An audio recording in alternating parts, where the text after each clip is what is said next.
এই সংসারে সব থেকে বেশি কঠিন কাজ কোনটা?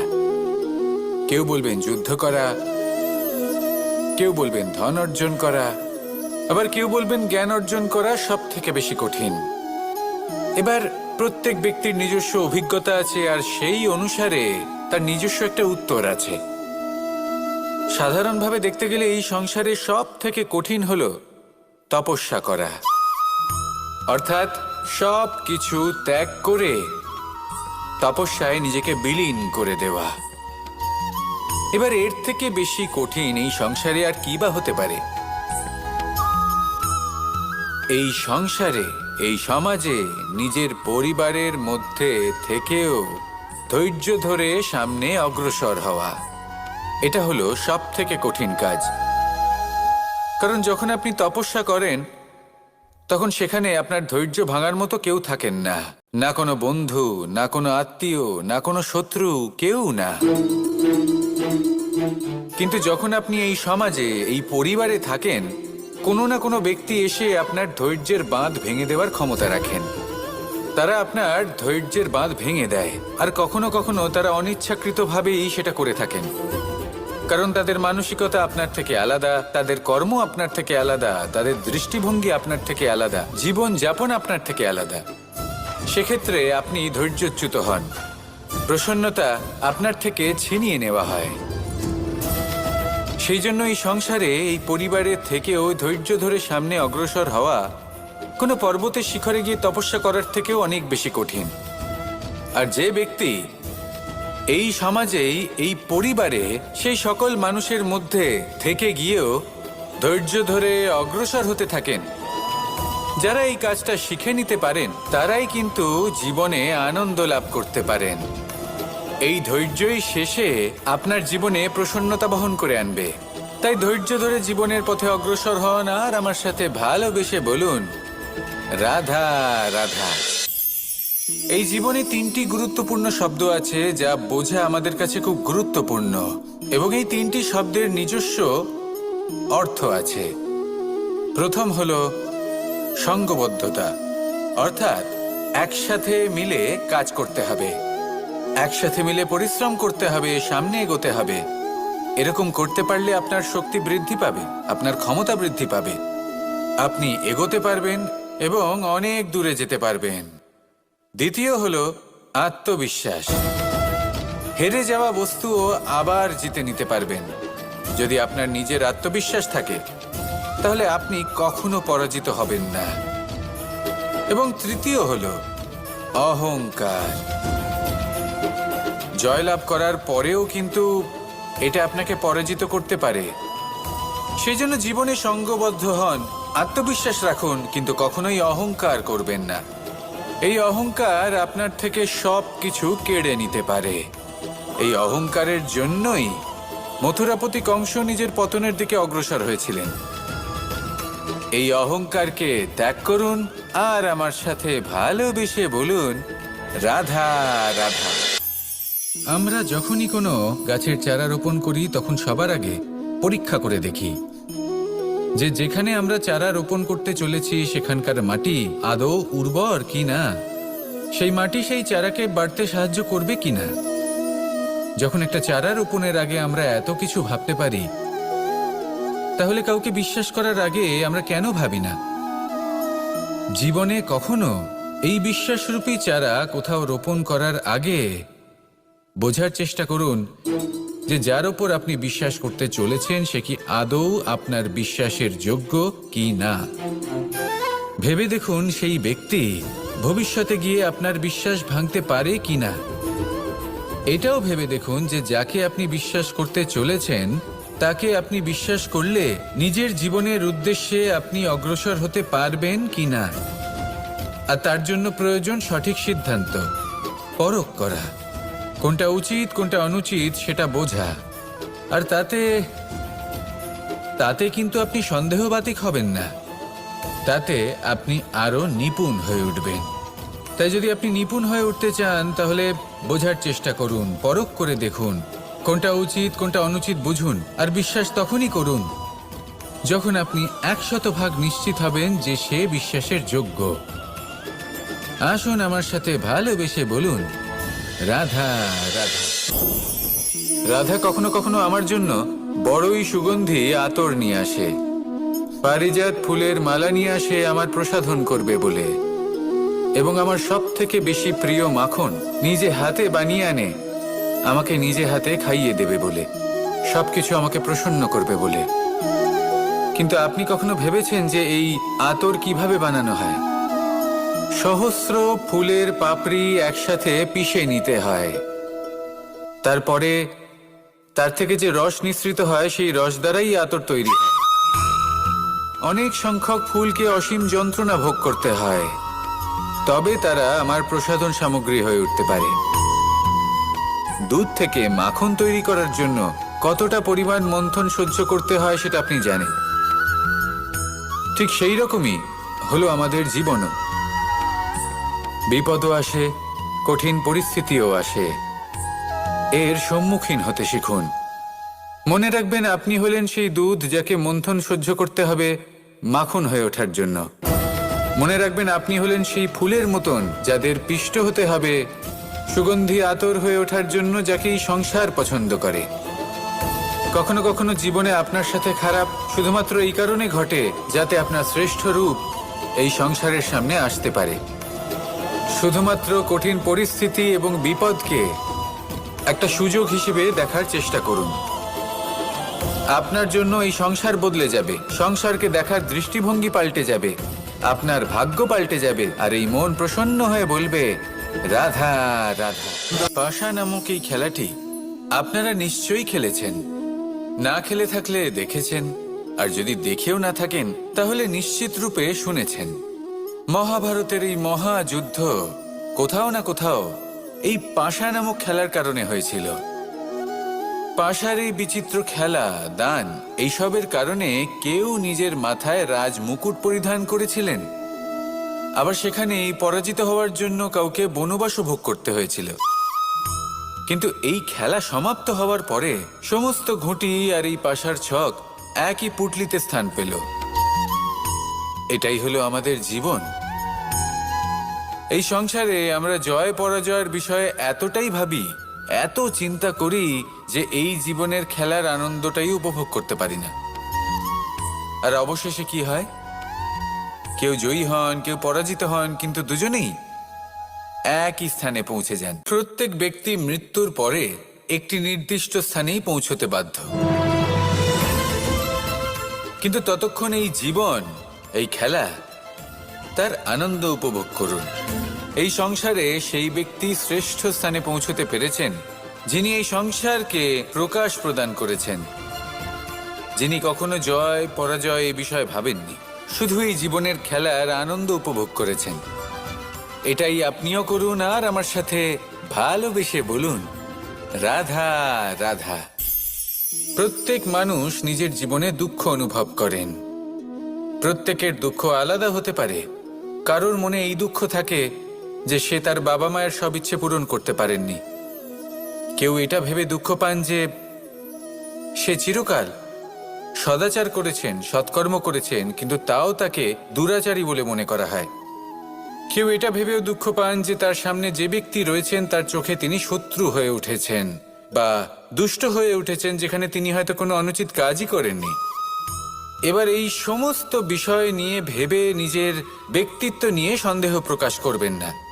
যদি নিজের ব্যক্তিত্ব নিয়ে কোনো সন্দেহ থেকে থাকে তাহলে কর্ম সংক্রান্ত প্রশ্ন করুন যে আপনি যা করেছেন তাতে কি উচিত ছিল, কি অনুচিত ছিল। যেটা প্রয়োজন সেটা এটা বোঝার যে আপনার অন্তর্মন, আপনার বিবেক আপনাকে কি বলছে, আর আপনার অন্তর্মন আর আপনার বিবেক আপনাকে যেটা করতে বলবে শুধু সেটাই করুন। আর তারপরে এই সংসার কি বলবে, কি ভাববে সেসব নিয়ে ভাবতে যাবেন না, কারণ এই সংসার তো ঈশ্বরকেও প্রশ্ন করে থাকে, ঈশ্বরকেও দোষী মনে করে। কখনো কখনো যখন কোনো ঘটনা মানুষের ইচ্ছা অনুযায়ী ঘটে না, তখন মানুষ এটা বলে যে, হে ঈশ্বর, আপনি আমার পাশে থাকলেন না, আপনি বড়ই কঠোর, এটা আপনার দোষ। যেখানে বেশিরভাগ সময় হয়তো সে নিজেই নিজের কর্মফল ভোগ করছে, আর কখনো কখনো ঈশ্বর হয়তো তার জন্য আরো ভালো কোনো পরিকল্পনা করে রেখেছেন, কিন্তু মানুষ সেটা বুঝতে পারে না। তাই দিনের শেষে যেটা প্রয়োজন সেটা হলো নিজের মনের কথা বুঝতে হবে। আপনার বিবেক কি বলছে শুধু সেটাই করুন আর সামনে এগোতে থাকুন। আমার সাথে ভালোবেসে বলুন, রাধা রাধা। পরিবর্তন, এটা হলো সৃষ্টির অমূল্য নিয়ম। এই সংসারে সবকিছু সময়ান্তরে পরিবর্তিত হয়, এই সময়ও পরিবর্তিত হয়। পরিবর্তন চিরকাল হয়ে এসেছে আর চিরকাল হতে থাকবে, কিন্তু এবার আমরা সেই পরিবর্তন কিভাবে লাভ করব যেটা আমাদের প্রয়োজন, যেটা আমরা চাই। আমরা জীবনে বিকাশ চাই। এই বিকাশ কিভাবে লাভ করতে পারি? এই প্রকৃতি কিন্তু আমাদের অত্যন্ত উত্তম উদাহরণ দিয়ে বুঝিয়েছে। একটি বিন্দুর উদাহরণ দিয়েছে যা ভবিষ্যতে একটা বিশাল নদীর আকার ধারণ করে। এটা কিভাবে হয়? মেঘ থেকে একটি বিন্দু ঝরে পড়ে সেই পর্বতের ওপর যেখানে হিম আছে। সেই হিমের সংস্পর্শে আসা মাত্র সেই বিন্দুর সাথে আরো বেশ কিছু বিন্দু যুক্ত হয়। তারপর তারা অগ্রসর হয়, আরো কিছু বিন্দু যুক্ত হয়, আস্তে আস্তে একটা ক্ষীণ ধারার রূপ ধারণ করে এবং সেটাই ভবিষ্যতে আরো এগোতে থাকে। অনেকটা যাওয়ার পর যখন অনেক সংখ্যক বিন্দু একসাথে যুক্ত হয় তখন সেটা বিশাল নদীর আকার ধারণ করে। এবার আমরা মানুষ বলে আমাদের সাথে এই নিয়মের অন্যথা হয় তা নয়। আমরাও এই প্রকৃতির অংশ, আমাদের ক্ষেত্রেও একই নিয়ম প্রযোজ্য। যখন পরিশ্রম করে অনেক সংখ্যক বিন্দু আমরা একত্রিত করব তখনই পরিবর্তনের নদী প্রবাহিত হবে। প্রয়োজন হলো নিরন্তর পরিশ্রম করা এবং ধৈর্য ধরা। এটা করতে থাকুন, জীবনে সব কিছু লাভ করতে পারবেন, কারণ প্রকৃতি আমাদের এটাই শিখিয়েছে। আর আমরা এই ব্রহ্মরই একটি অংশ, যার দ্বারা এই ব্রহ্মাণ্ড নির্মিত। আসুন আমার সাথে ভালোবেসে বলুন, রাধা রাধা। কখনো এই প্রকৃতির দিকে তাকিয়ে থাকবেন।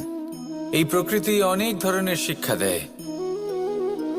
কোনো একটা গাছকে দেখুন কিভাবে সে মাটি থেকে জল শুষে নেয়। সে ঝড় হোক বা হোক কড়া রোদ সব সহ্য করে এবং অবশেষে সে ফল ধারণ করে। আর সেই ফল উৎপন্ন করার পরে সে ফল কিন্তু সে নিজে গ্রহণ করে না, এই সংসারকে প্রদান করে, যাতে পশু পাখি মানুষ তারা এই ফল গ্রহণ করে শক্তিশালী হয়ে উঠতে পারে, সুস্থ থাকতে পারে। সেভাবেই নদী, সরোবর এরা নিজেরাও কিন্তু নিজেদের জল গ্রহণ করে না, মাটিকে প্রদান করে, পশু পাখিকে প্রদান করে। সূর্য নিজেও নিজের জন্য প্রজ্বলিত হয় না, সে প্রকাশ ছড়িয়ে দিতে চায় আমাদের সবার কাছে, সে আলো পৌঁছে দিতে চায়। এই প্রত্যেকের কর্মে পরমার্থ নিহিত আছে, আর সেই জন্যই এদের সকলকে পুজো করা হয়। তাই মনে রাখবেন, আপনার কাছে জীবন যাপনের অতিরিক্ত যা কিছুই আছে তা পরমার্থের জন্য।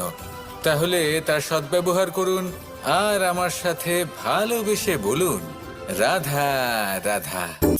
আমরা প্রত্যেকেই অবশ্যই এমন সময় দেখেছি যখন অনেকগুলো সমস্যা একসাথে আমাদের জীবনে এসে পড়ে। সমস্যা আমাদের প্রত্যেকের জীবনেই থাকে। আমরা তার সমাধান খুঁজতে চেষ্টা করি, কখনো সমাধান খুঁজে পাই, আবার কখনো যতই চেষ্টা করি না কেন কোনো সমাধান খুঁজেই পাই না। আর যখন এটা হয় তখন মানুষ অত্যন্ত বিচলিত হয়ে পড়েন। নিজের আত্মীয় স্বজন, নিজের বন্ধু বা সংসার এদের ওপরে এই দোষ চাপিয়ে দেন যে এদের জন্যই এই সমস্যা এসেছে। এবার যদি আমি আপনাকে কোনো পরামর্শ দিই তাহলে এটাই বলবো যে দৃষ্টিভঙ্গি পাল্টে দেখুন। এই দৃষ্টিভঙ্গি দিয়ে দেখুন যে এই সংসারে যে সমস্যাই আসুক না কেন তার জন্য কেউ দোষী নয়, না আপনি না অন্য কেউ। এই পুরো খেলাটাই আপনার মানসিকতা, আপনার দৃষ্টিভঙ্গির, আপনার মনের। কিভাবে বোঝাচ্ছি? যখন আমাদের মন শক্ত থাকে তখন কঠিন থেকে কঠিনতর পরিস্থিতিও আমাদের জীবনে খুব বেশি হলে প্রতিস্পর্ধা হয়ে থেকে যায়। সেখানে যদি আমাদের মন দুর্বল থাকে, তখন অল্প কঠিন পরিস্থিতিও আমাদের কাছে খুব বড় সমস্যা হয়ে যায়, তাই না? একটা শক্ত মন কঠিন পরিস্থিতিকে প্রতিস্পর্ধা হিসেবে দেখে আর তার মধ্যেও একটা সুযোগ খুঁজে নেয়। আমাদের শুধু এটাই করতে হবে। এই সংসারে অন্য কাউকে দোষী মনে করলে আপনার সমস্যা দূর হয়ে যাবে না। সেই জন্য এই সংসারকে দোষ দেওয়ার বদলে এই সমস্যার মূলে চলে যান, সেটাকে বুঝুন, নিজের এই মনকে শক্ত করে তুলুন। যদি আপনার মন শক্তিশালী হয়, তাহলে এই সংসারে অনেক বড় বড় কঠিন থেকে কঠিনতর পরিস্থিতিও যদি আসে, আপনার জীবনে যতই বড় বড় সমস্যা আসুক না কেন, আপনার লক্ষ্য লাভে বাধা দিতে পারবে না। আসুন আমার সাথে ভালোবেসে বলুন, রাধা রাধা। আমরা সবাই পাথর দেখেছি, পর্বতও দেখেছি, শুকনো পাতাও দেখেছি, শ্যামল বনানীও দেখেছি। কখনো ভেবেছেন পাথরের অস্তিত্ব কিন্তু ততক্ষণ পর্যন্ত যতক্ষণ সে পর্বতের গায়ে আটকে থাকে। যখন সেই পর্বত থেকে সেই পাথর ভিন্ন হয়ে যায় ও নিজের অস্তিত্ব হারিয়ে ফেলে। আস্তে আস্তে কখনো পাথর কেটে বা কখনো পিষ্ট হয়ে সেই পাথর আস্তে আস্তে মাটিতে পরিণত হয় এবং পূর্ণরূপে নিজের অস্তিত্ব হারিয়ে ফেলে। এটাই পাতার সাথেও হয়। এই পাতা যতক্ষণ গাছের ডালের সাথে যুক্ত ততক্ষণ তার অস্তিত্ব থাকে। যখনই ডাল থেকে বিচ্ছিন্ন হয়, সেও নিজের অস্তিত্ব হারিয়ে ফেলে। আর এটাই আমাদের সাথেও হয়। যতক্ষণ আমরা নিজেদের আপনজনের সাথে যুক্ত থাকি, আমাদের অস্তিত্ব বজায় থাকে। যখন আপনজনদের সাথে সম্পর্ক ছিন্ন করি, তখন আমরাও আমাদের অস্তিত্ব হারিয়ে ফেলি। এবার এই সংসারের প্রত্যেক ব্যক্তি স্বতন্ত্র থাকতে চান, আর অনেক ব্যক্তি স্বতন্ত্র থাকবেন বলে আপনজনদের দূরে করে দেন আর তাদের সাথে এই সম্পর্ক ছিন্ন করেন। এটা কি সত্যি প্রয়োজন? আপনজনদের সাথে সম্পর্ক ছিন্ন করে নিজের অস্তিত্ব হারিয়ে ফেলা প্রয়োজনীয়, নাকি আপনজনদের সাথে সম্পর্ক বজায় রেখে নিজেদের স্বতন্ত্র করে রাখা সেটা আবশ্যক? নির্বাচন আপনারই। আসুন আমার সাথে ভালোবেসে বলুন, রাধা রাধা। আপনি কি কখনো নৌকা যাত্রা করেছেন? করে না থাকলেও নিশ্চয়ই দেখেছেন যে এই জল যা নিজের অন্তরে সব কিছু সমাহিত করে নিতে পারে, এই নৌকা সেই জলের ওপরেই ভেসে থাকে। নদীর স্রোত কাটিয়ে সে সামনে অগ্রসর হয়। কিন্তু যদি এই নৌকায় কোনো ছিদ্র হয়, তাহলে কিন্তু সেই নৌকা ডুবে যাবে। আর এতে কোনো তফাৎ হবে না যে সেই ছিদ্র ছোট নাকি বড়, নৌকা ডুবে যাবে। এই ছিদ্র হলো আমাদের জীবনে আমাদের অপগুণ, আমাদের দোষ, আমাদের বিকার। কখনো এটা ভাববেন না যে এই দোষ খুবই ছোট, এতে কিছুই যাবে আসবে না। না, সেই ছোট দোষ, সেই ছোট বিকার যদি সেটাকে শুধরে না নেন, তাহলে সেটা আপনাকে আপনার পতনের দিকে নিয়ে যাবে। শেষ পর্যন্ত এটা আপনার উপর নির্ভরশীল যে আপনি কি চান। আপনার জীবনের এই নৌকা এভাবেই ডুবে যেতে দেখবেন, নাকি নিজেকে শুধরে নিয়ে সেই নৌকার সেই ছিদ্রটাকে ভরিয়ে তুলতে চাইবেন? নির্বাচন আপনার। আসুন আমার সাথে ভালোবেসে বলুন, রাধা রাধা।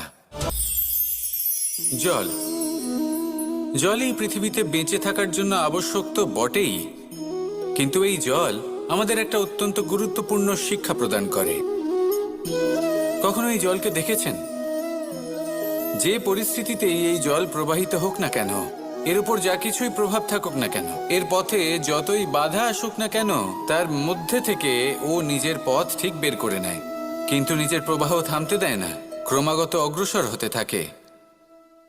সেরকমই একটা শিক্ষা যেটা আমরা জল থেকে পেয়ে থাকি, তা হলো এটা: আমরা যখন জলের দিকে তাকাই, তখন আমরা নিজের প্রতিবিম্ব দেখি, স্পষ্টভাবে দেখতে পাই। কিন্তু তখনই দেখতে পাই যখন এই জল শান্ত থাকে, স্থির থাকে। যদি এই জল অশান্ত হয়ে থাকে, স্থির না হয়, তাহলে আমরা এতে নিজের প্রতিবিম্ব দেখতে পাই না। এটাই আমাদের মনের সাথেও হয়ে থাকে। যখনই জীবনে কোনো সংকট আসে, যদি আমরা শান্ত মনে, স্থির মনে সিদ্ধান্ত নিই, তাহলে সেটা এমন একটা শীতল সিদ্ধান্ত হবে যেটা আমাদের ভবিষ্যৎকে একটা শ্রেষ্ঠ স্থানে নিয়ে যাবে। যদি এই মন অশান্ত হয়, বিচলিত হয়, পীড়িত হয়, দুঃখিত হয়ে থাকে, রুষ্ট হয়ে থাকে, তাহলে অনেক সময় আমরা এমন সিদ্ধান্ত নিই যেটা আমাদের জন্য অনুচিত প্রমাণিত হয়। যখন আপনি ক্রুদ্ধ ছিলেন বা দুঃখের বশে ছিলেন, তখন অনেক সময় হয়তো এমন সিদ্ধান্ত নিয়েছেন যেটার জন্য ভবিষ্যতে আপনি অনুশোচনা করেছেন। এবার দেখুন, এই আবেগগুলো থেকে আমরা পালাতে পারবো না, কিন্তু এই আবেগগুলো আপনার ওপর কতটা প্রভাব ফেলবে সেটা আমরা অবশ্যই ঠিক করতে পারি। এই মনকে আমরা নিয়ন্ত্রণ করতে পারি। এটাই করুন, চিন্তা করুন, এই মনকে শান্ত রাখুন, স্থির হতে চেষ্টা করুন, আর তারপরে সিদ্ধান্ত নিন। আসুন আমার সাথে ভালোবেসে বলুন, রাধা রাধা। এই সংসারে ভৌতিক বস্তুরও নিয়তি আছে। যারাই এই সংসারে আসে বা উৎপন্ন হয়, তারা কিছুমাত্র সময় পর্যন্তই এখানে থাকতে পারে, আর তারপরে সেও লুপ্ত হয়ে যায়, অর্থাৎ সে নিজেও এই পঞ্চমহাভূতে সমাহিত হয়ে যায়। আমাদের সাথেও ঠিক এটাই হয়। সেই জন্যই ঈশ্বর দ্বারা প্রদত্ত এই উপহারের বিষয়ে ভাবুন, এই জীবনের বিষয়ে ভাবুন।